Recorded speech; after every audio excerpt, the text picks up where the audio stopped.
Hello नमस्कार साथियों, मैं संतोष कुमार आप लोगों के लिए दैनिक जागरण है जो कि 80 शब्द प्रति मिनट की गति होगी। जो लोग अभी तक हमारा चैनल सब्सक्राइब नहीं किए हैं वो जाके कर लें, जिससे कि आगे आने वाली वीडियो आप लोगों तक आसानी से पहुंच सकें। मैटर स्टार्ट होगा 5 सेकंड बाद। स्टार्ट। संसद के बजट सत्र के पहले पिछले सत्र में निलंबित किए सांसदों को बहाल करने की पहल इस उम्मीद में की गई है कि इससे माहौल को सकारात्मक बनाने और दोनों सदनों का कामकाज सुगम तरीके से चलाने में आसानी होगी, लेकिन इसके आसार कम ही हैं। इसलिए कम हैं क्योंकि बजट सत्र वर्तमान लोकसभा का अंतिम सत्र है। इस सत्र के बाद कभी भी आगामी लोकसभा चुनावों की घोषणा हो सकती है। ऐसे में बजट सत्र में विपक्ष सत्ता पक्ष के प्रति और अधिक हमलावर दिख सकता है। विपक्ष अपने हमलावर रवैये के जरिए यही दिखाना चाहेगा कि वह लोकसभा चुनावों में मोदी सरकार का डटकर सामना करने के लिए तैयार है। स्पष्ट है कि इसका असर संसद के कामकाज पर पड़ेगा। इसके नतीजे में संसद में अच्छा खासा हंगामा दिखने को मिल सकता है।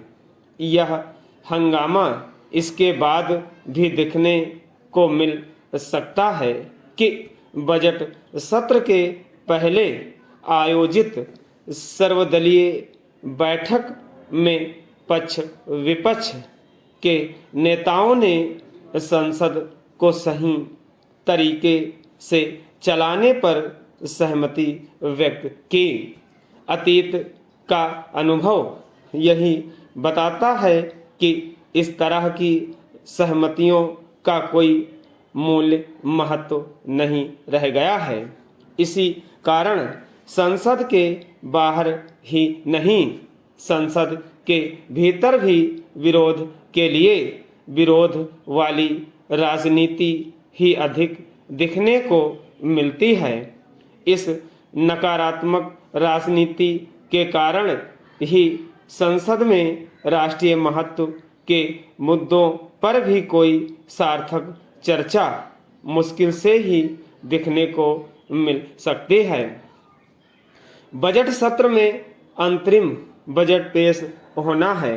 अंतरिम बजट की अपनी सीमाएं होती हैं। ऐसे बजट में किसी भी नई योजना को लागू नहीं किया जाता, केवल पहले से चल रही योजनाओं के लिए राशि आवंटित की जाती है। इसके बाद भी इसकी उम्मीद की जा रही है कि अंतरिम बजट केवल चुनावों को ध्यान में रखकर ही पेश नहीं किया जाएगा। इसका एक कारण यह है कि विपक्षी मोर्चे INDIA में टूट फूट के चलते भाजपा की चुनावी संभावनाएं कहीं अधिक बेहतर नजर आ रही हैं।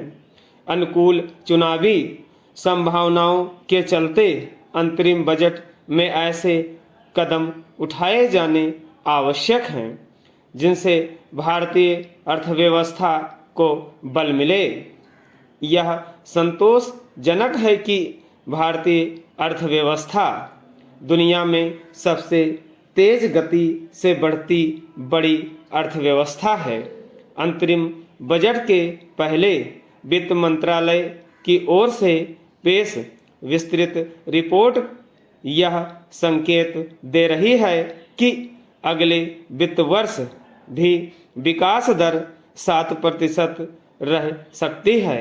इस पर भरोसा इसलिए किया जा सकता है क्योंकि भारतीय अर्थव्यवस्था के आधार मजबूत हैं। इसके बाद भी इसकी अनदेखी नहीं की जानी चाहिए कि अर्थव्यवस्था के सामने चुनौतियां भी कम नहीं हैं।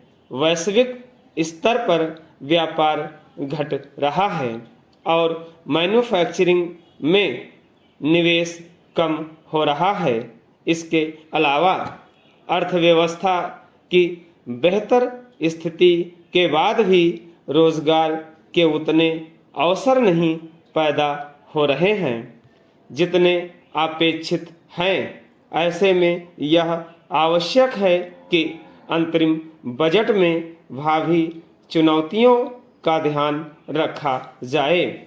स्टॉप।